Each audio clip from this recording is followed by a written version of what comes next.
స్వర్ణోదయదీప్తిం అఖిల భువన చైతన్య ప్రసారం. నమస్కారం, మన ధర్మం కార్యక్రమానికి స్వాగతం. ఇవాటి మన ధర్మం కార్యక్రమంలో మన ధర్మ సందేహాలను నివృత్తి చేసేందుకు మనతో పాటు ఉన్నారు ప్రముఖ ఆధ్యాత్మికవేత్త బ్రహ్మశ్రీ బుర్రా భాస్కర శర్మ గారు. గురుగారు నమస్కారం. నమస్తే అమ్మ. గురుగారు, ఈరోజు మార్కండేయ మహర్షి జయంతి. ఈ మార్కండేయ మహర్షి యొక్క విశిష్టత ఏంటో తెలియజేస్తారా? లోకంలో ఏ చిన్న పిల్లవాడికి తల్లి స్నానం చేయించినా, పెద్దవాళ్ళు ఉన్న మార్కండేయుడంతా ఆయుష్ పోసుకుని జీవించమని ఆశీర్వదిస్తూ ఉంటారు తల్లిదండ్రులు, పెద్దవాళ్ళు. పరిపూర్ణమైనటువంటి ఆయుర్దాయం, చిరంజీవి అయినటువంటి వాడు మార్కండేయుడు. ఎవరి మార్కండేయుడు అంటే మృకండ మహర్షి యొక్క పుత్రుడు. ఆ మృకండ మహర్షికి సంతానం లేకపోతే ఆ అరణ్యంలో ఉన్న ఆశ్రమ ప్రాంతాల్లో ఒకానొకనాడు ఒక ఉత్సవం జరిగింది. ఆ ఉత్సవానికి ముత్తైదువులందరినీ పిలిచారు. మృకండ మహర్షి యొక్క భార్యను కూడా పిలిచారు. ఆమె పేరు మరుద్వతి. ఆ మరుద్వతిని పిలిచి మొత్తం ముత్తైదువులందరికీ తాంబూలం ఇచ్చారు, కానీ ఆవిడికి చివరికి ఇచ్చారు.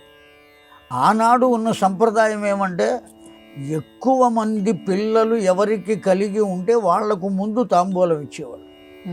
ఇప్పుడు ఎంత తక్కువ మంది ఉంటే వాళ్లకు ముందు తాంబూలం ఇస్తున్నారు. ఇళ్ళు కూడా అద్దెకి ఇవ్వట్ల, పిల్లలు ఎక్కువ మంది ఉంటే, కలి ప్రభావం చేత.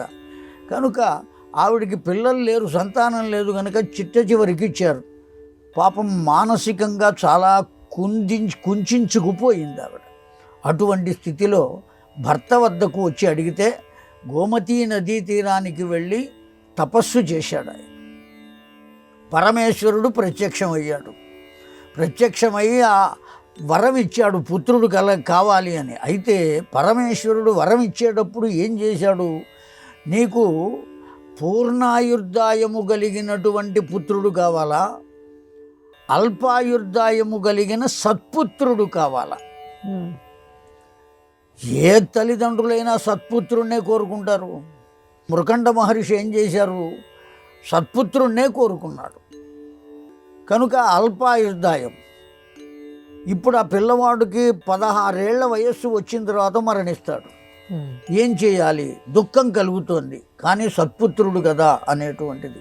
కానీ అనేక మంది సప్త ఋషులు ఒకానొక సమయంలో అక్కడికి వచ్చినప్పుడు ఆ పిల్లవాడి సంగతి తెలుసుకుని వాళ్ళు బ్రహ్మదేవుని వద్దకు తీసుకువెళ్ళి బ్రహ్మదేవుని వద్ద కూడా చిరంజీవ అనిపించారు వాడిని.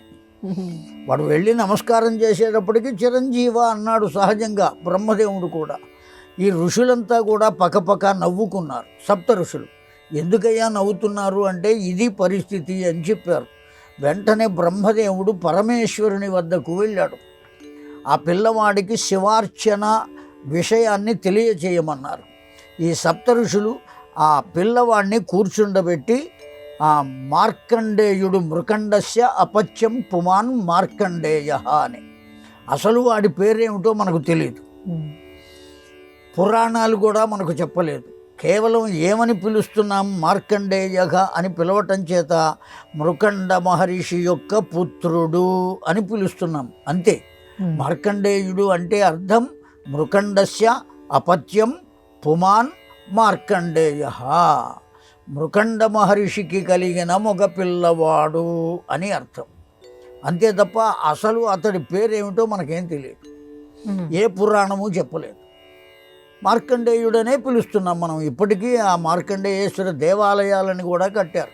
కనుక ఆ మార్కండేయుడు అల్పాయుర్దాయం కలిగిన వాడు కనుక వాణ్ణి పూర్ణాయుర్దాయం చెయ్యాలి అంటే కేవలం ఈశ్వరారాధన కనుక చేసినట్లయితే అపమృత్యువు తొలగి సహజమైనటువంటి స్థితిని పొందుతాం.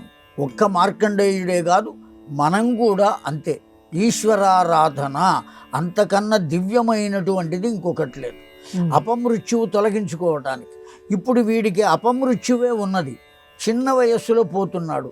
ఆ కారణం చేత ఈశ్వరారాధన అతడికి నేర్పమని సప్తఋషులకు చెప్పి బ్రహ్మదేవుడు తాను తపస్సు కోసం వెళ్ళాడు.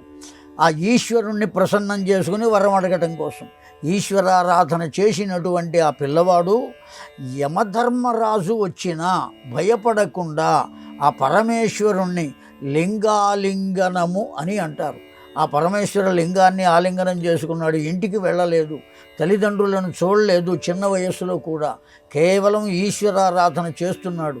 ఆ ఈశ్వరారాధన ఎంతవరకు తీసుకొచ్చాడు అంటే యమధర్మరాజు వచ్చిన పాశము వేసిన అతన్ని తీసుకువెళ్ళలేని స్థితిలో ఉన్నాడు. కేవలం అతడి కొరకు పరమేశ్వరుడే అవతరించి తన చేత నియమింపబడినటువంటి యమధర్మరాజును కూడా తన వామపాదంతో ఒక్క తన్ను తన్ని విగత జీవుణ్ణి చేశాడు పరమేశ్వరుడు, ఆ మార్కండేయుణ్ణి రక్షించడం కోసం. అంత దివ్యమైనటువంటి తపస్సు చేసినట్లుగా చేశాడు ఈశ్వరారాధన. కనుక మనం కూడా ఏ చెట్టు కిందో గడ్డం మీసాలు పెరిగిపోయేట్టుగా కూర్చుని ఓ మంత్రాన్ని తీసుకుని తపస్సు చేయవలసినటువంటి ఆవశ్యకత లేదు.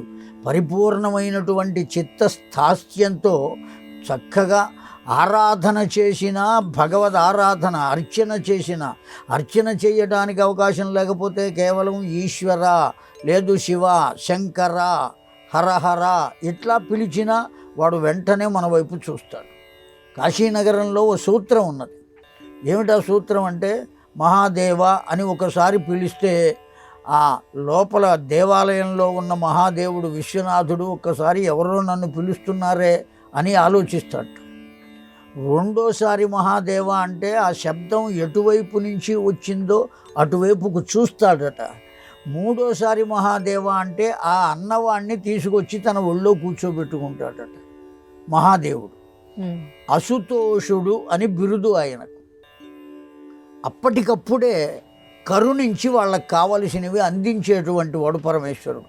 అటువంటి పరమేశ్వరుణ్ణి ప్రసన్నం చేసుకుని చిరంజీవిగా వరాన్ని పొందినటువంటి వాడు మార్కండేయుడు.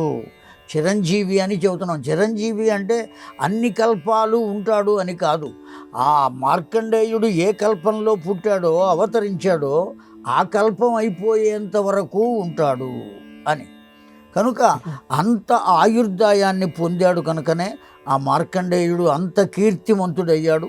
అంతేకాదు మార్కండేయ పురాణము అని ప్రత్యేకించి ఉన్నది. వ్యాస భగవానుడు రచించిన అష్టాదశ పురాణాల్లో ఆ మార్కండేయ పురాణం మార్కండేయుడే చెప్పినటువంటి పురాణం. అది అంత దివ్యమైనటువంటిది.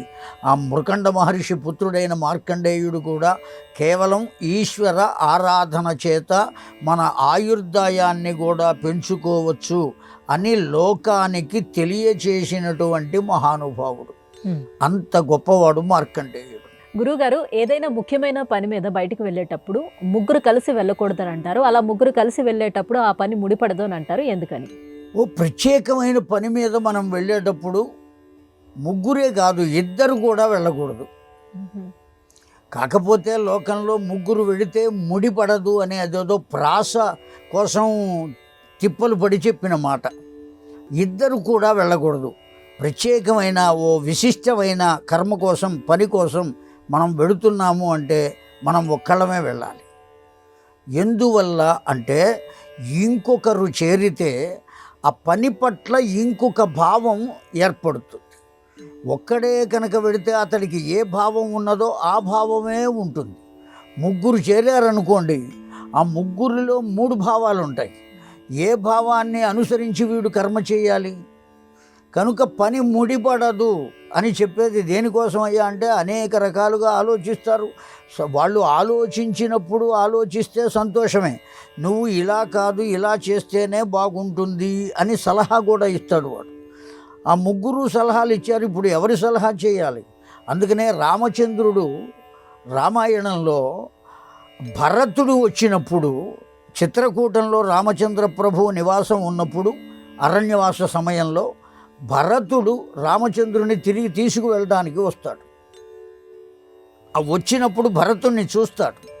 ఎలా ఉన్నాడు భరతుడు? జటిలం చీరవసనం ప్రాంజలిం పతితం భువి దదర్శ రామో దుర్దర్శం యుగాంతే భాస్కరం యథా అని చెప్పారు వాల్మీకుల వారు.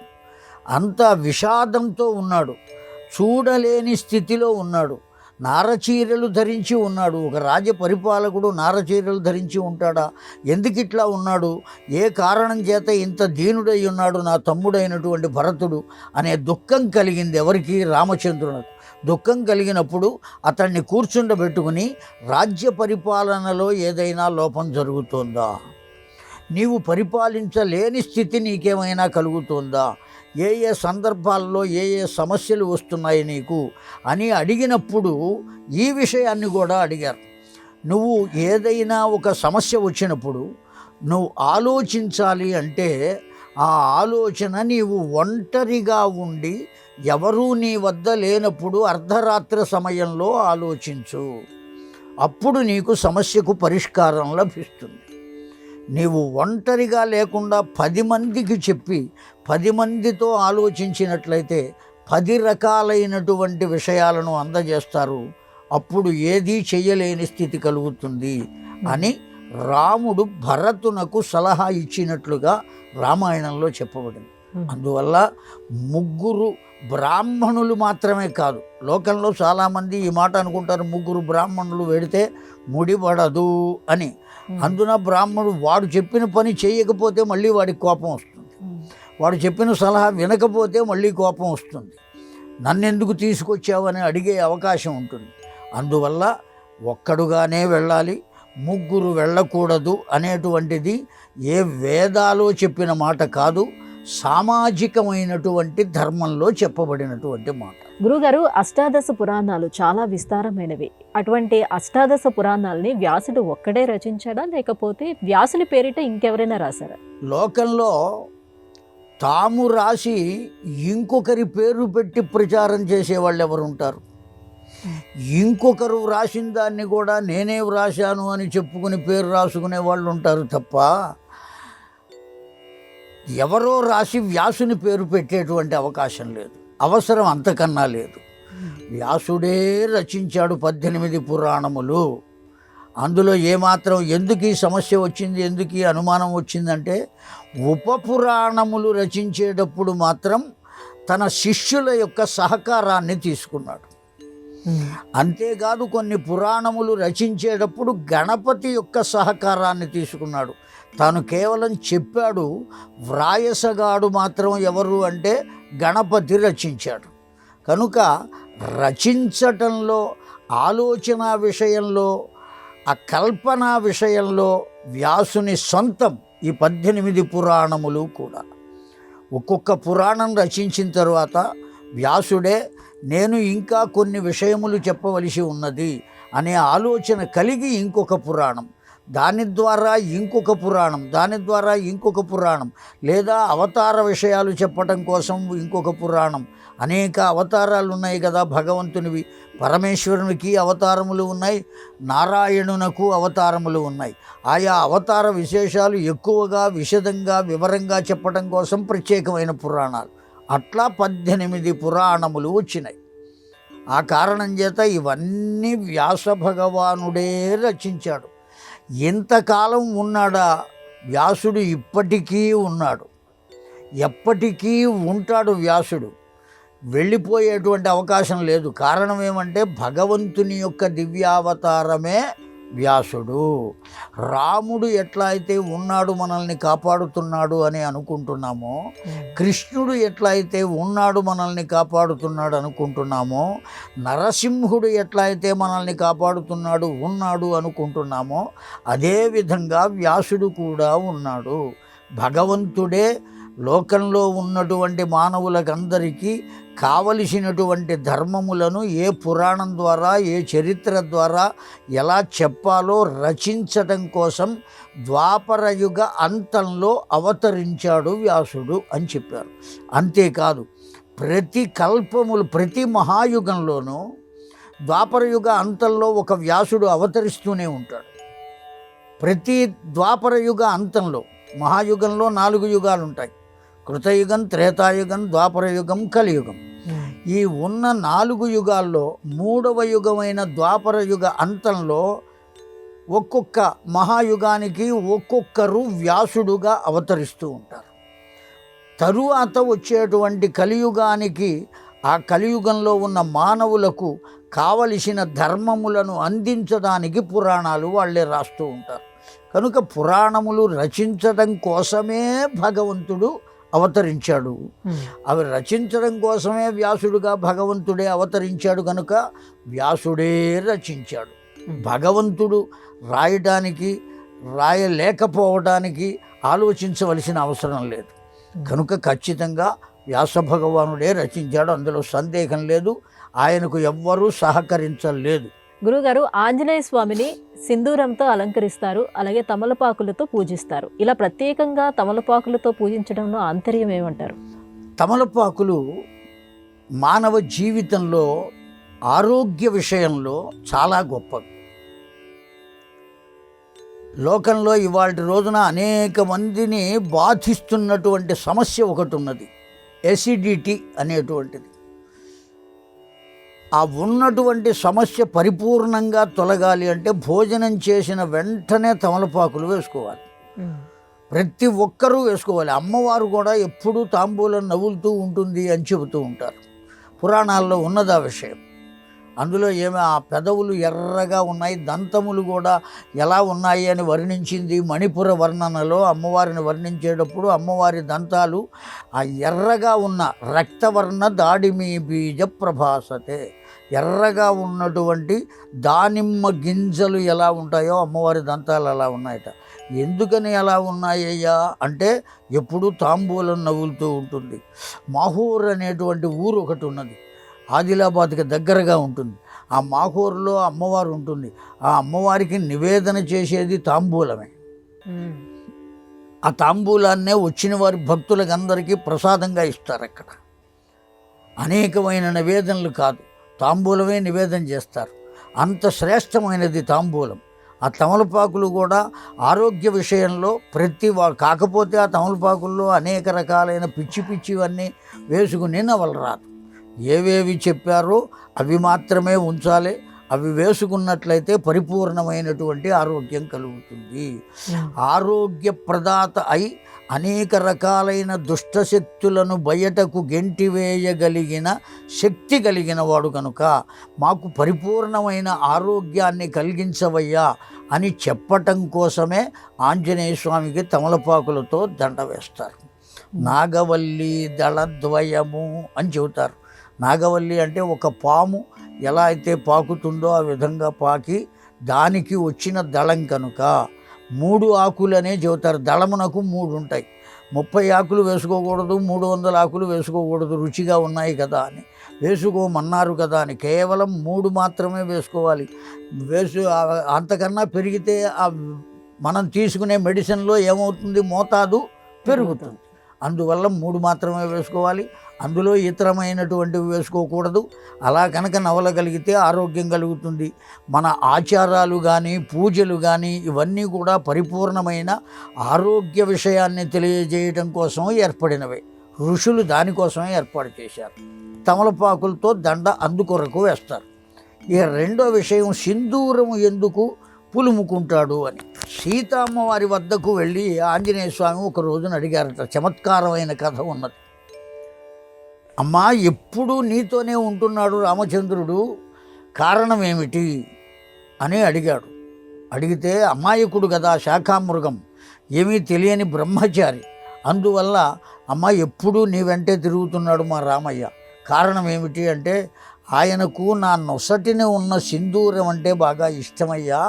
ఆ సింధూరాన్ని నేను పెట్టుకుంటాను కనుక ఆయన నా వెంట సింధూరం కోసం వస్తూ ఉంటాడు. సింధూరాన్ని చూడడం కోసం కేవలం బొట్టుగా పెట్టుకుంటేనే ఆ విధంగా నీ వెంటే తిరుగుతున్నాడు కదా, నే ఒళ్ళంతా పూసుకుంటాను అని సింధూరం రాసుకున్నాడు ఆంజనేయ స్వామి. ఎందుకు? రామచంద్రుని నిరంతరం తాను పొందుట కొరకు సింధూరం. అంతేగాని అదేదో అందంగా ఉంటుంది అని కాదు. పూర్వపు రోజుల్లో దేవాలయాల్లో ఆంజనేయ స్వామికి ఆకుపచ్చ రంగు వేసేవాళ్ళు, సింధూరం వేసేవాళ్ళు కాదు. ఇప్పుడు రాస్తున్నారు. ఒక ఆంజనేయ స్వామికే కాదు, గణపతికి కూడా రాస్తున్నారు. మొత్తం అంతా ఆ గణపతికి రాయడానికి కూడా ఓ కథ ఉన్నది. సింధూరుడు అనేటువంటి రాక్షసుడు వాణ్ణి ముద్దగా చేసి ఒళ్ళంతా పూసుకున్నాడు గణపతి.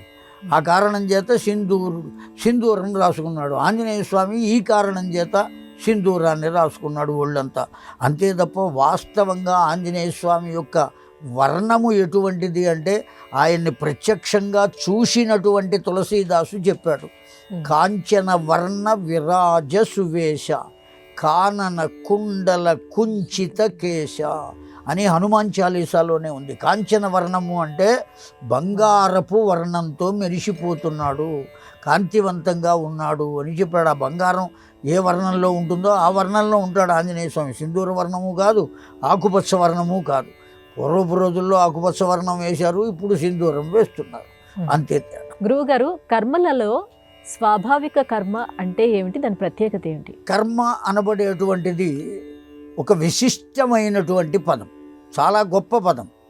అక్క అనేటువంటి అక్షరానికి ఒత్తు పెట్టకూడదు, ఒత్తుక రాయకూడదు, అప్పుడు కర్మ అవుతుంది. కర్మ అనబడేటువంటిది వేదముల చేత చెప్పబడినటువంటి మాట. స్వాభావిక కర్మ అంటే తనకు తాను ఆలోచించి తనకు తాను నిర్ణయం చేసుకుని తన ఇచ్ఛ ప్రకారం చేసేటువంటి దాన్ని స్వాభావిక కర్మ అంటారు. వేదములలో చెప్పబడేటువంటి దాన్ని, వేద ధర్మాన్ని అనుసరించి చేసేటువంటి దాన్ని వేద విహిత కర్మ అంటారు. దాన్నే వైదిక కర్మ అని కూడా పిలుస్తారు. కనుక ఈ వైదిక కర్మను అనుసరించి కర్మ చేసినట్లయితే సత్ఫలితాలను పొందుతాం. స్వాభావిక కర్మనే కనుక చేసినట్లయితే సత్ఫలితం కలగవచ్చు, కలగకపోవచ్చు. కనుక సందేహాస్పదమైనటువంటిది స్వాభావిక కర్మ. తన స్వభావం, స్వ అంటే తన యొక్క భావము, తన ఆలోచనను అనుసరించి వచ్చినటువంటి భావం. ఒకే ఒక్క విషయం అనేక మందికి అనేక భావాలు కలుగవచ్చు. మేకల మంద మేస్తున్నది గడ్డి. ఆ మేపేటువంటి వాడు జానపద గీతం పాడుకుంటున్నాడు. ఏమని పాడుతున్నట్ట?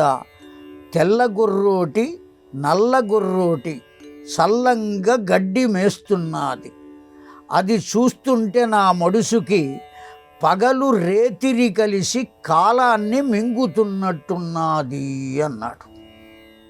ఇక్కడ వాడికి, ఆ పాట పాడిన వాడికి ఆ గొర్రెల్లో ఉన్న తెల్ల గొర్రె ఎలా కనపడింది అంటే పగల్లా కనపడింది. నల్లటి గొర్రె ఎలా కనపడింది? చీకటి రాత్రిలాగా కనపడింది. ఆ రెండు గడ్డి మేస్తున్నాయి. ఆ మేస్తున్నటువంటి గడ్డి ఎలా కనపడింది? కాలంతో కనపడింది, కాలంలాగా కనపడింది.